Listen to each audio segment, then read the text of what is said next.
جس میں مصر بھی تھا، ایران بھی تھا، یمن بھی تھا، عراق بھی تھا، فلسطین بھی تھا، پورا عرب، نجد و حجاز بھی تھا، تنہا حضرت عمر فاروق کی نگرانی میں تھا۔ حضرت عمر کہتے ہیں بچپن میں جس کو 2 بکریاں سنبھالنی نہیں آتی، آج وہ 36 لاکھ اسکوائر کلومیٹر پر تنہا حکومت کرتا ہے۔ اے لوگوں، یہ خطاب کا بیٹا عمر ہونے کی وجہ سے نہیں، محمد کا غلام عمر ہونے کی وجہ سے ہے، صلی اللہ تعالی علیہ وسلم۔ رسول پاک کے قدموں سے وابستہ ہوا کہ یہ ساری عزتیں ہماری ہیں۔ لوگوں نے مجھے امیر المومنین کہنا شروع کیا۔ لوگوں، صرف نام عمر ہے، عمر نام ہونے سے ہر کوئی فاروق نہیں بنتا۔ ابو جہل کا بھی نام عمر تھا، لیکن بات یہ ہے کہ عمر ہو تو قدموں پہ نچھاور ہو۔ اور ان صحابہ کو دیکھیں، میرے آقا کی نسبت ہی تو ہے حضور کے لیے۔ وہ جب جان دینے کی بات کرتے تھے تو مولا نے کہاں کس اوج پر پہنچایا۔ ایک عرب نے آدمی کا بول بالا کر دیا، خاک کے ذروں کو ہمدوش سریا کر دیا، خود نہ تھے جو راہ پر اوروں کے ہادی بن گئے، کیا نظر تھی جس نے کہ مردوں کو مسیحا کر دیا۔ میرے آقا صلی اللہ تعالی علیہ وسلم کی عنایتوں نے انہیں کہاں پہنچایا۔ عزیزان گرامی، ان خواتین کی بات میں کر رہا تھا جو اپنے لال اور اپنے بیٹوں کی شہادت پر بھی ماتم نہیں کرتی، بلکہ یوں کہتی، مولا میری زندگی وصول ہو گئی، میرا بیٹا تیرے حبیب کے نام پر کام آ گیا۔ آج گھروں میں بزدلی کو ختم کریں۔ میں یہ نہیں کہتا کہ ہر کسی کو مرنے مارنے کے لیے بھیج دیں، میرے عزیزو، اسلام یہ بھی سکھاتا ہے۔ میرے آقا صلی اللہ علیہ وسلم نے فرمایا، لا تتمنوا لقاء عدوکم، تم دشمن سے مڈبھیڑ اور جنگ کرنے کی تمنا مت کرنا کہ ابھی جنگ ہو جائے، ابھی ماریں گے، یہ تمنا بھی مت رکھنا۔ جنگوں میں سوائے نقصان کے کیا ہوتا ہے؟ نقصان بہت ہوتا ہے، لیکن میرے آقا صلی اللہ علیہ وسلم نے فرمایا جنگ کی تمنا مت کرنا، لیکن اگر تمہارے سروں پر کوئی مسلط کر دیا تو پھر قدم بھی پیچھے نہ ہٹانا۔ یہ ہمارا ہے فریضہ، یہ کہ ہم اس وقت تک بات نہیں کرتے۔ دیکھیں آج ہمارا کیا کیا نہیں چھین لیا گیا، سب تو ہماری مسجدیں پامال ہو رہی ہیں۔ روز ایک مسجد کی شہادت کی خبر آتی، تقریباً مسجدوں کو انہوں نے ایسا کھلواڑ بنا دیا کہ راتوں رات پورے کے پورے لوگ مل کر کے اس کو مسمار کرتے ہیں۔ یہ حالات چل رہے ہیں، اور مسلمان کی جان اتنی سستی پڑ گئی آج کہ ان کو جانوروں سے بھی زیادہ دردناک موت کے ساتھ مار دیا جاتا ہے۔ یہ آج کے حالات ہیں۔ کشمیر جا کر دیکھیں، آسام میں دیکھیں، یہ سب کیا ہو رہا ہے۔ ہم نے کہاں آوازیں اٹھائی؟ ہمیں پتا ہے یہ سب ہم مرنے کے انتظار میں باری لگی ہوئی ہے سب کی۔ میرے عزیزوں، سب کچھ چھینا گیا ہے، مسجدیں، خانقاہیں، مزارات، مسلمانوں کی جانیں۔ اب ہماری بچیاں بھی محفوظ نہیں رہی۔ لڑکیوں کو اٹھا کر کے لے جاؤ، مرتد بنا کر کے انہیں نکاح کرو، 4-6 مہینے کے بعد انہیں پھر پھینک دو، یہ بھی چل رہا ہے۔ ہماری بچیوں کو اٹھا کر کے لے جانا، قتل کر دینا، کتنے واقعات دیکھنے کو مل رہے۔ پھر کسی غریب مزدور کو کہیں پکڑ کر کے موب لنچنگ کرنا، یہ سب حالات ہم دیکھ رہے ہیں۔ ہمیں پتا ہے ہم کس قسم پرسی کے عالم میں گزر رہے ہیں، لیکن ان سب کا جو اصل سبب ہے وہ ایک ہی ہے، ان کے جو ہم غلام تھے خلق کے پیشوا رہے، ان کے جو ہم غلام تھے خلق کے پیشوا رہے، ان سے پھرے، جہاں پھرا پھر آئی کمی وقار میں۔ یہ جو سبب ہے نا حضور سے پھرنے کی وجہ ہے، حضور سے جب منہ پھیرو گے یہ حالات ہوں گے۔ کتوں کو ہمارے اوپر مسلط کر دیا جائے گا، وہ نوچتے ہوئے بھونکتے ہوئے تمہارے سب کے چیتڑے اڑائیں گے۔ یہ آج حالات اسی وجہ سے، اور ظالموں کو سروں پر اس لیے بھی مسلط کیا جاتا ہے کہ تم سیدھے راستے پر آ جاؤ۔ جب بکریاں بہک جاتی ہیں تو کتے انہیں بھونک بھونک کر کے راستے پر لاتے ہیں۔ آج تمہارے اوپر بھی اسی طرح کے حالات آئے۔ اب ہونا یہ چاہیے کہ ہوش کے ناخن لیں اور اصل زندگی کا مقصد سمجھ لیں۔ مسلمانوں کی زندگی کا مقصد اور سبب یہی ہے جو تاج شریعہ بدر طریقہ رحمت اللہ تعالی علیہ نے اپنے کلام میں فرمایا، زندگی یہ نہیں کسی کے لیے، زندگی ہے نبی کی نبی کے لیے۔ نہ سمجھ مرتے ہیں زندگی کے لیے، ارے جینا مرنا ہے سب کچھ نبی کے لیے۔ یہ سمجھ جاؤ، حضور پاک صلی اللہ تعالی علیہ وسلم کے لیے تمہیں امانت کے طور پر یہ سب چیزیں دی گئی، اس دن پھر تم عزت کو بھی پالو۔ ہاں اب حالات جو صحابہ کے ہوئے ہیں وہ وقتی طور پر ہوئے۔ ایک بات یاد رکھنا، میں حضور پاک صلی اللہ تعالی علیہ وسلم کی عزت کے لیے جو بھی میدان میں کھڑا رہے حفاظت کی بات کرے گا، اس کو دنیا مار تو سکتی ہے لیکن مردہ نہیں کر سکتی۔ توجہ ہے؟ ہاں، ایک بات یاد رکھیں، تحفظ ناموس رسالت کے مشن پر کوئی آ گیا، دنیا ساری طاقت جھونک کر کے اسے مار تو سکتی ہے، مردہ کبھی نہیں کر سکتی۔ اس لیے کہ ہم نے دیکھا یزید نے مارا تھا لیکن حسین کو مردہ کبھی نہیں کر سکا۔ مردہ ہونا اور ہے، مار دینا اور ہے۔ ہمارے ہاں تو عقیدہ یہ ہے اسلام زندہ ہوتا ہے ہر کربلا کے بعد۔ جس دن ہماری گردنیں کٹی جائیں گی، مر تو جائیں گے لیکن ان کو مردہ نہیں کہا جائے گا، مردہ نہیں ہے۔ اللہ ان کی حیات کی بشارت قرآن میں دے رہا ہے۔ عزیزان گرامی وقار، صحابہ کے کردار میں دو مثالیں اور رکھ دیتا ہوں۔ حضرت خواتین کی بھی کردار ہے۔ سیدہ بی بی سمیہ رضی اللہ تعالیٰ عنہ، یہ گھر گھر جاتی تھی پیغام مصطفیٰ لے کر۔ یہ مکہ کی گلیوں میں جب ابھی زندگی بڑی کٹھن تھی، کھل کر کے نماز نہیں پڑھ سکتے تھے، اس وقت کی بات ہے، حضرت سیدہ سمیہ مشرکین کے گھروں میں جاتی اور حضور کی محبت انہیں پلا کر کے آتی تھی۔ یہ بات کبھی ان کو برداشت نہیں ہوتی۔ ابو جہل نے ایک مرتبہ حضرت سمیہ کو گرفتار کروایا اور بیچ چوراہے میں ان کو گھوڑے کے پیروں سے باندھا گیا۔ ان کے دونوں ہاتھ آگے سے، ان کے پیر پیچھے کے پیروں سے گھوڑے کے باندھ کر گھوڑے کو دوڑایا گیا۔ گھوڑا دوڑتا تھا، ان کی ہڈیاں سرکتی تھی، ان کی ہڈیاں توڑ دی گئی اور اس کے بعد ان کی شرمگاہ پر نیزہ مار کر انہیں شہید کیا گیا۔ دردناک شہادت۔ اور اسلام میں شہادت پانے والی سب سے پہلی خاتون سیدہ سمیہ کس نام پر ماری گئی؟ نام مصطفیٰ پر، حضور کی عزت پر۔ اور حضرت یاسر جو حضرت سمیہ کے شوہر تھے، ان کا حال یہ تھا کہ ان کو مشرکین پکڑ کر کے کوئلے جلا کر اس میں الٹا لٹا دیتے تھے۔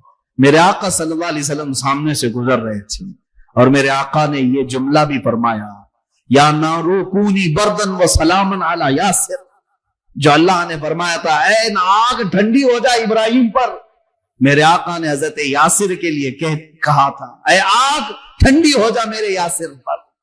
وہ حالات بھی صحابہ کے تھے، حضور سامنے ہوتے اور ان کے چہتے دیوانے آگ پر بھی لیٹ جایا کرتے، لیکن بات ایسی تھی کہ حضرت خبیب ابن عدی ایک صحابی، ان کو پکڑ کر کے مشرکین نے پکڑ سے ناخن کھینچ دی، کو ایک کھمبے سے باندھ دیا۔ مکہ کے اوباش اور بدماش لڑکوں سے کہا پتھر مارو اس کو، پتھر مارتے رہے۔ حضرت خباب اسی طرح سے مارے گئے۔ ان میں سے ایک صحابی سے مشرکین نے یہ کہا تھا کیا ہی اچھا ہوتا تمہاری جگہ محمد ہوتے اور تم آرام سے لیٹے ہوتے۔ اس صحابی کو جلا لایا۔ اس وقت انہوں نے کہا، کچھ عربی کے اشعار بھی ہیں جو شعر کہے تھے انہوں نے اپنی موت سے پہلے، وہ کہتے ہیں کہ خبردار، تم کہتے ہو اس جگہ محمد ہوتے، میں ابھی اپنے جسم کے 1000 ٹکڑے برداشت کر سکتا ہوں، لیکن مصطفیٰ کے تلووں میں کانٹا چبھے یہ بھی مجھے گوارا نہیں۔ وہ صحابہ تھے، یہ تحفظ ناموس رسالت ہے۔ میرے عزیزو، یہاں صرف اور صرف اگر ہم بات کریں نعروں کی یا دکھاوا کریں تو یاد رکھو قیامت کے دن اس کا بھی حساب ہونا ہے۔ اور اگر دل کی گہرائیوں کے ساتھ اور اخلاص کے ساتھ بات کرو گے، انشاءاللہ دنیا میں بھی اس کی جزا ہے اور آخرت میں بھی جزا ہے۔ اور ایک بات یاد رکھ لینا، پھونکوں سے یہ چراغ بجھائے نہیں جا سکتے۔ حضور کا نام سلامت کل بھی تھا، آج بھی اور رہے گا۔ تمہارا امتحان ہے، اگر تم اس میں حصہ لے لیا تو تم بھی جو ہے ہمیشہ کے لیے تمہارا نام زندہ رہ جائے گا، ورنہ ہزاروں لاکھوں ہمارے جیسے آتے رہیں گے جاتے رہیں گے، حضور کے نام کا کچھ فرق نہیں پڑنے والا۔ تو گھٹائے سے کسی کے نہ گھٹا ہے نہ گھٹے گا۔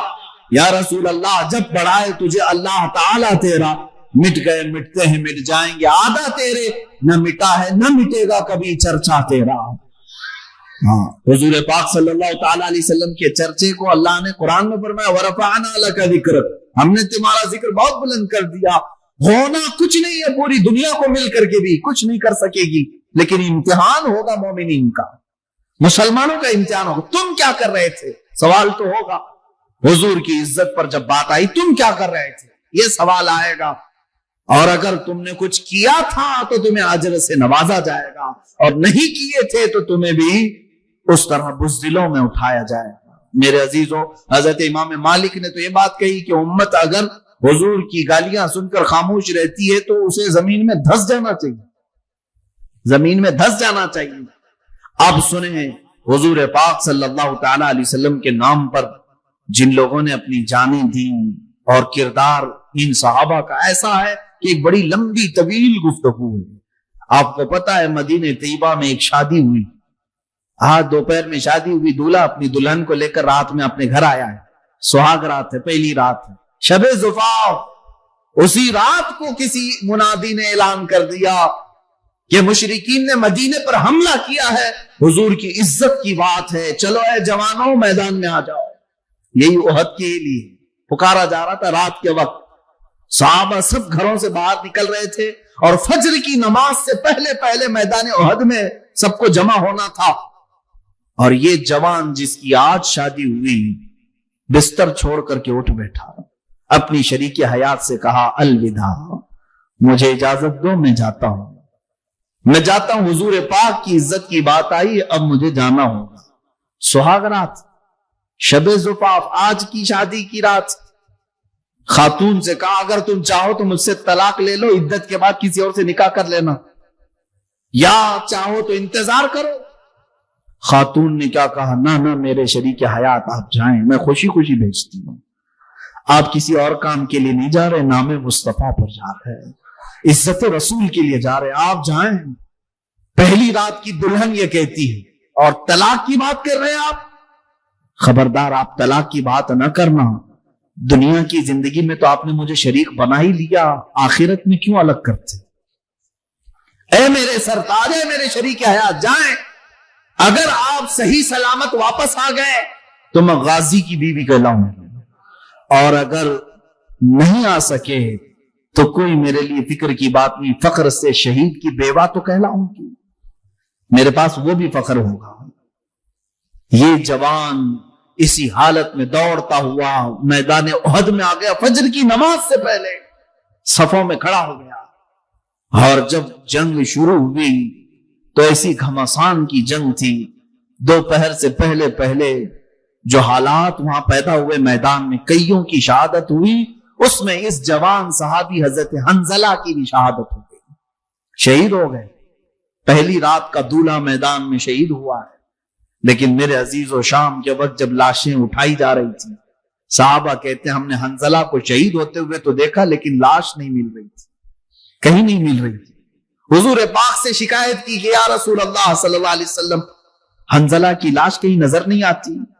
حضور پاک نے آسمان کی طرف دیکھا اور پھر فرمایا جاؤ فلاں جگہ پر اس کی لاش ہے۔ صحابہ گئے، اٹھا کر کے لائے، دیکھا تو پوری لاش بالکل غسل دی ہوئی ہے، پانی ٹپک رہا ہے چہرے سے اور بالوں سے۔ میدان احد میں کون پانی لایا اور کون غسل دیا؟ حضور پاک کے پاس وہ لاش جب لائی گئی، جوان دولہے کی لاش، حضور پاک سے صحابہ نے پوچھا آقا اس کو نہلایا کس نے؟ میرے آقا نے فرمایا اس کو تھوڑی دیر کے لیے اللہ کے فرشتے لے گئے تھے، جنت کے پانی سے میرے حنظلہ کو انہوں نے غسل دیا۔ اب سوال یہ ہوتا ہے کہ شریعت کا مسئلہ ہے کہ جو شہید ہے اس کو غسل نہیں دیا جاتا، جس حالت میں وہ شہید ہوا اسی حالت میں اسے دفن کیا جاتا ہے، انہی کپڑوں میں۔ یہ شہید کا اعزاز ہے، ہم اور آپ، اللہ تبارک و تعالی شہادت عطا فرمائے۔ شہید کا یہ اعزاز ہے کہ وہ جن کپڑوں میں، اوروں کے لیے وہ حکم ہے کہ دنیا کے کپڑے چھوڑ دو، اللہ کے پاس آنا ہے تو کفن پہن کے آؤ، لیکن شہید کے لیے یہ ہے اعزاز کہ جو کپڑے تو پہنا ہے اسی میں اللہ کے پاس آ، اور غسل بھی نہیں۔ تو صحابہ نے پوچھا کہ غسل جب شہید کو نہیں دیا جاتا، اس کو کیسے غسل دیا گیا؟ حضور نے فرمایا جاؤ اس کی بیوی سے معلوم کرو، یہ اس کی موت کا غسل نہیں، حنظلہ جب اپنی بیوی سے ہمکنار ہوا تو اس پر غسل واجب تھا، جنابت کا۔ اپنی بیوی کے ساتھ رات گزارا تھا، لیکن حنظلہ نے یہ سوچا نہانے میں دیر نہ ہو جائے اور میں حضور سے پیچھے نہ ہو جاؤں، اسی لیے اسی حالت میں یہ دوڑتا ہوا چلا آیا اور میدان میں شریک ہو گیا، صرف اس بنیاد پر کہ نہانے میں لیٹ نہ ہو جائے اور حضور سے پیچھے نہ ہو جاؤں۔ اور اس حالت میں یہ آیا اور شہید بھی ہو گیا۔ تو جو اللہ کے ملائکہ نے اسے غسل دیا وہ موت کا نہیں، وہ جنابت کا غسل ہے، جن کا لقب غسیل الملائکہ ہے۔ میرے عزیزو، یہ مثالیں کہاں سے لا سکوں گے؟ ہم اپنے اچھی خاصی راتیں اور اچھے خاصے وقت نہیں دے سکتے، شادی کی رات تو بہت دور کی بات ہے۔ کون ہے جو آج میرے مصطفیٰ کے نام پر راتیں قربان کرتا ہو؟ وہ نبی رحمت ہیں جو ہر رات ہم سب کے لیے دعائے مغفرت کیا کرتے۔ آج ہم میلاد کی شب میں یا پھر میلاد کے مہینے میں رات میں بیٹھ کر حضور کو یاد کر لیں تو آپ کیا سمجھتے ہیں ہم نے ان کا حق ادا کر دیا؟ قسم خدا کی، حضور پاک کی آنکھوں سے نکلے ہوئے ایک آنسو کے قطرے کا بھی حق نہیں ادا ہو سکے گا، لیکن پھر بھی لوگ یہ آئیں کائیں کرتے رہتے۔ ہمارے پاس ٹائم نہیں ہے مولانا، وقت نہیں ہے، جو کچھ کرنا ہے وہ ہمیں دکان میں کرنا پڑتا ہے، جاب میں کرنا پڑتا ہے، تمہیں پتا نہیں جو کچھ تم کھا رہے ہو سب رسول کا صدقہ کھا رہے ہو۔ حضور پاک صلی اللہ تعالی علیہ وسلم کے نام کا ہے تمہارے پاس جو کچھ بھی ہے، اور جب رب تبارک و تعالیٰ ناراض ہو جائے، غضبناک ہو جائے، ہر چیز سے تمہیں ننگا کر دیا جائے گا، کہیں کے نہیں رہ سکتے۔ حضور کے نام کا کھاتے ہیں، حضور کے نام کا پیتے ہیں، حضور کے نام کا پہنتے ہیں، اور پھر حضور کی بات آئے تو ہم کہتے ہیں ٹائم نہیں ہے، اپنے پاس وقت نہیں ہے۔ بدلو اپنی زندگی کو۔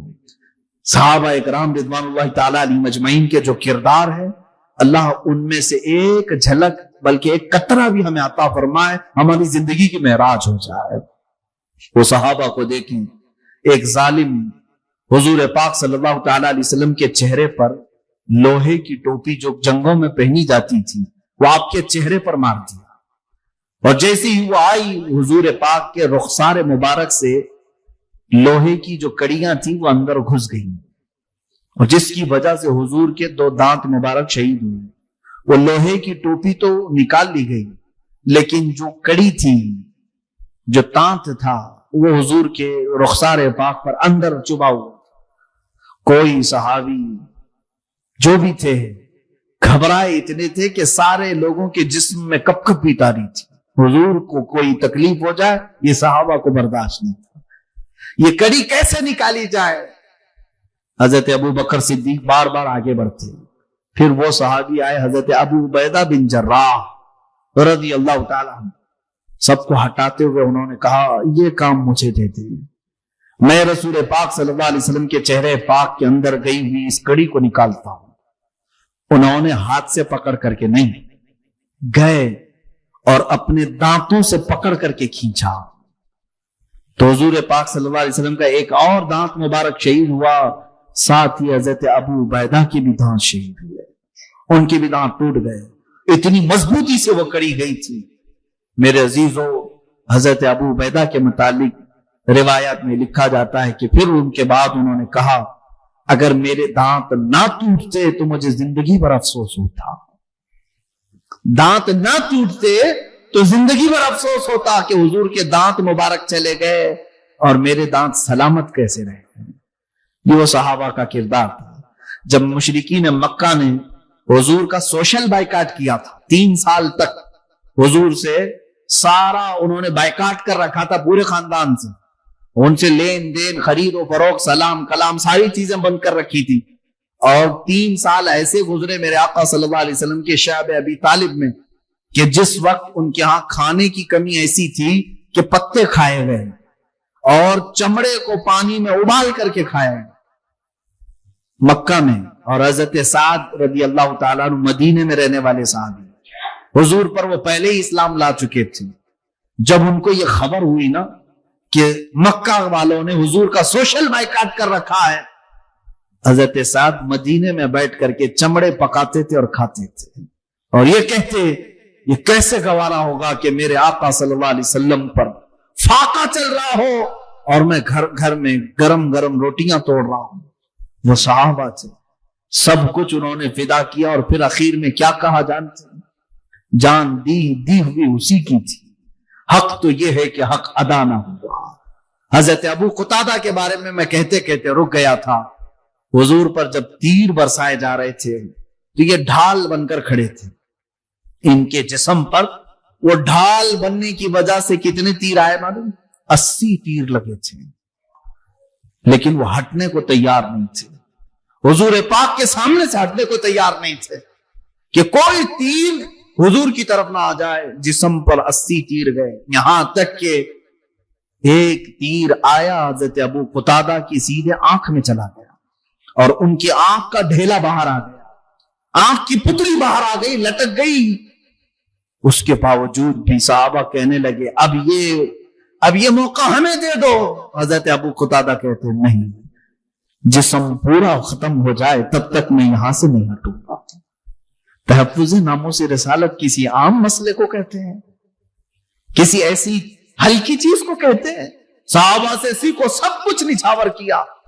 حضور پاک صلی اللہ علیہ وسلم نے خود ان کو بلایا حضرت ابو قتادہ کو کہ ہٹ جاؤ, اور حضور نے اپنے ہاتھ مبارک سے ان کی آنکھ کو اندر کیا اور اپنا لعاب پاک لگایا. آنکھ صحیح ہو گئی, آنکھ صحیح ہو گئی.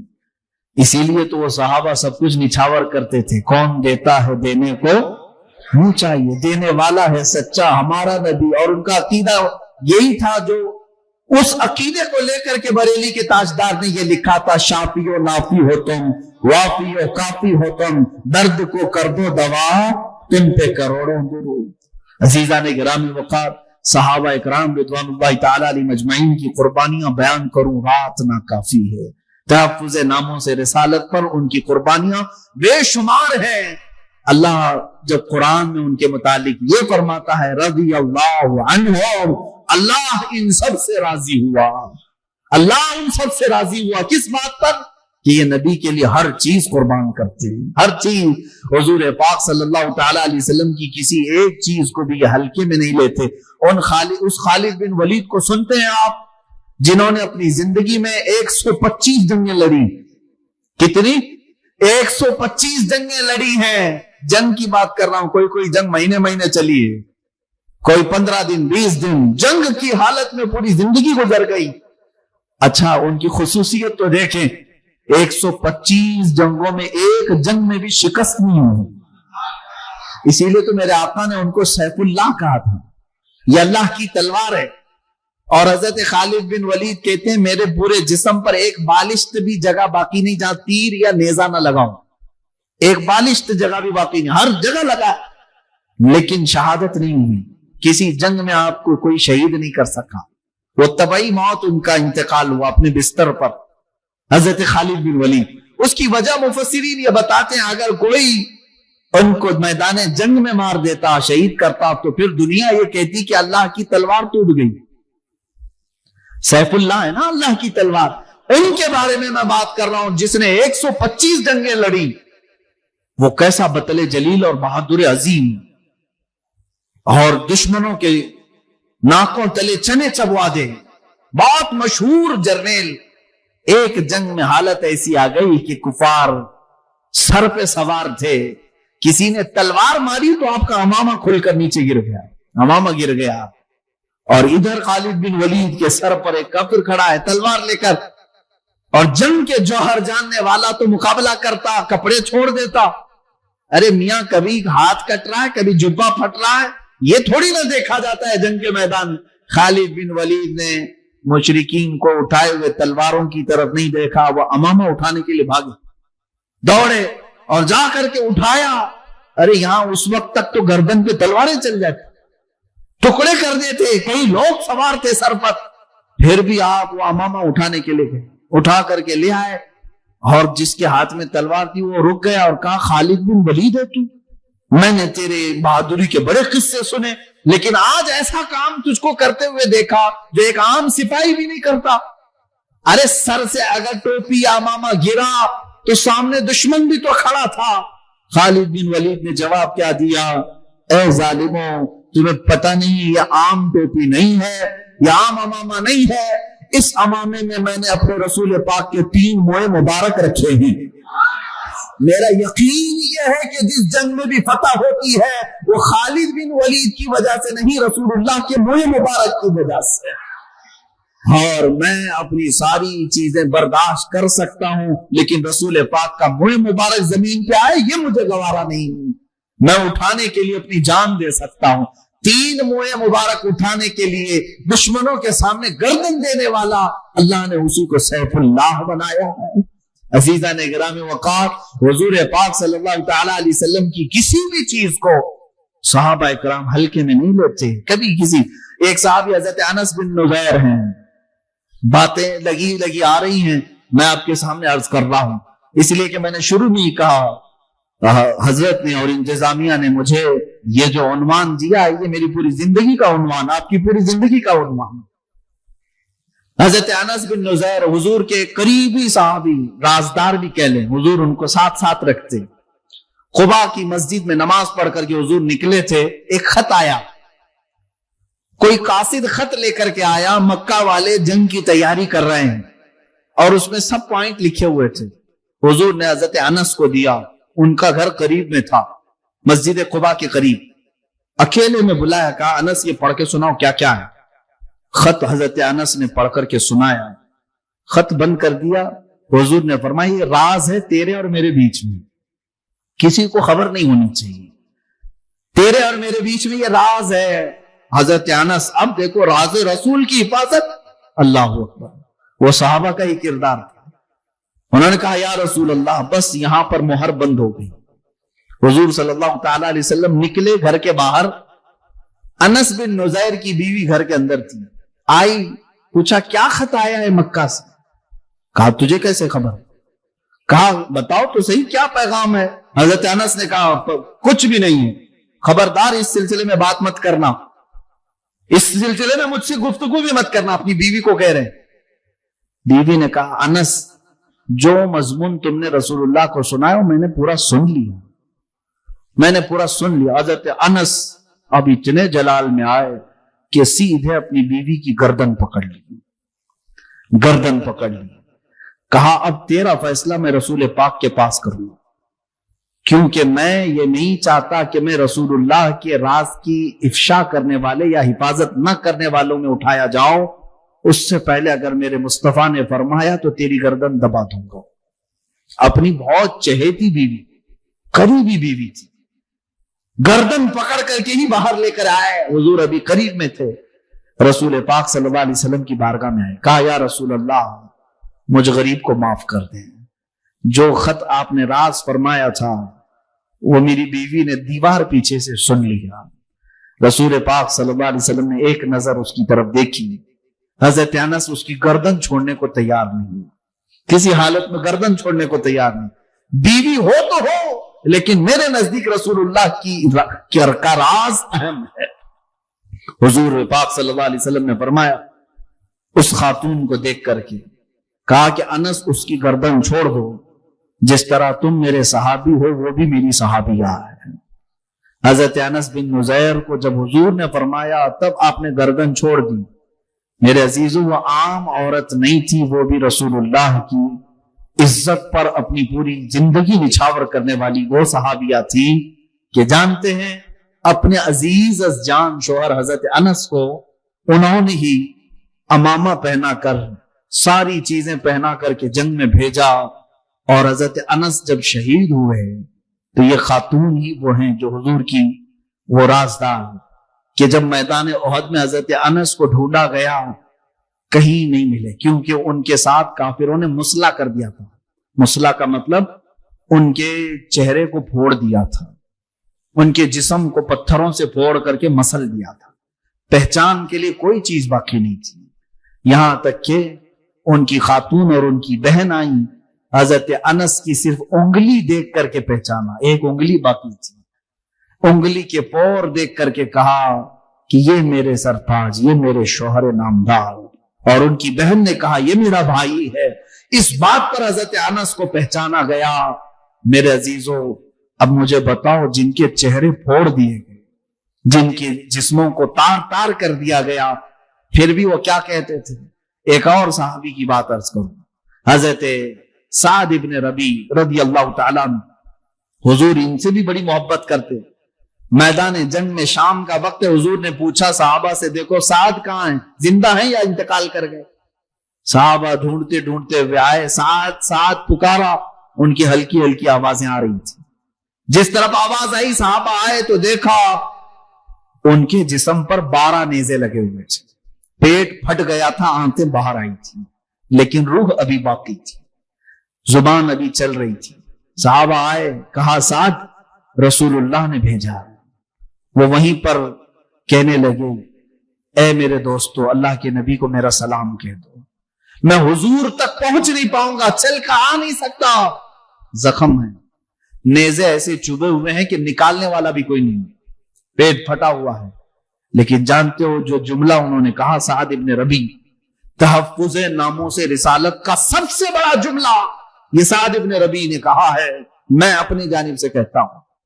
وہ کہتے ہیں, آنے والوں جاؤ رسول اللہ کی بارگاہ میں کہنا سعد کو معاف کر دیں یا رسول اللہ, سعد کو معاف کر دیں یا رسول اللہ, آپ کی حفاظت کا حق ادا نہیں کر سکا. اے مسلمانوں بتاؤ, ہم گرم بستروں پر سو کر کے, گرم روٹیاں کھا کر کے, پھر بھی کہتے ہیں ہم محبت رسول ہیں, عشق کی رسالت ہے ہمارے پاس. جن کے پیٹ پھٹ گئے, نیزے ان کے اوپر چبھے ہوئے, تب بھی وہ کہتے ہیں کہ ہم حق ادا نہیں کر سکے, حق ادا نہیں کر سکتے.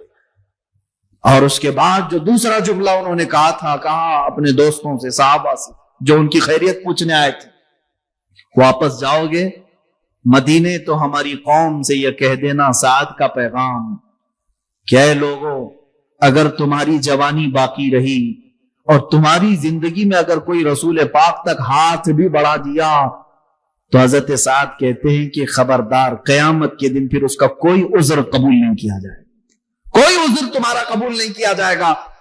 تم یہ کہہ کر کے نہیں بچ سکو گے کہ میں لنگڑا تھا, میں لولا تھا, میں غریب تھا, میں مزدور تھا, میں گورنمنٹ ڈیوٹی والا تھا, میں کیا کر سکتا تھا. حضرت سعد نے کہا تمہارا کوئی عذر قبول نہیں ہوگا اگر تمہارے جیتے جی رسول پاک کی عزت تک کوئی پہنچ گیا. اسی لیے میرے عزیزوں, ہم بار بار آپ سے یہ جو باتیں کرتے ہیں وہ صرف اسی لیے کہ جگہ جگہ کے تھک چکے ہیں تمہیں یہ ہنگامے.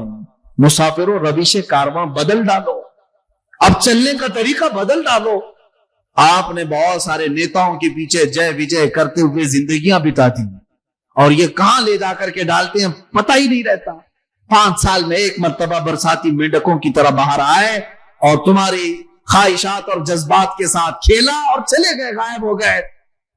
ان سے کبھی آپ نے سوال کیا کہ ہم آپ کو منصبوں تک پہنچاتے ہیں, عہدوں تک پہنچاتے ہیں, اے لیڈروں ہماری کھانے پینے, راشن, گھر, کپڑے لتے کی بات مت کرو, کم سے کم جس عہدے پر تمہیں اللہ نے بٹھایا وہاں جا کر میرے مصطفیٰ کی عزت کی تو بات کرو.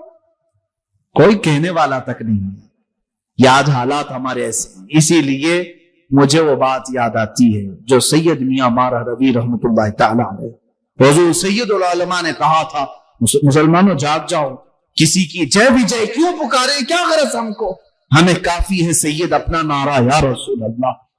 اور اگر آج تمہارے دکھ درد اور تمہارے بے کسی کا کوئی سہارا بن سکتا ہے تو صرف اور صرف رسول اللہ کی ذات ہے, میرے آقا صلی اللہ تعالی علیہ وسلم کی ذات ہے. وہی تمہاری قسم پرسی کے وقت پہنچ سکتے ہیں, وہی تمہارے دلوں کے درماندہ ہیں.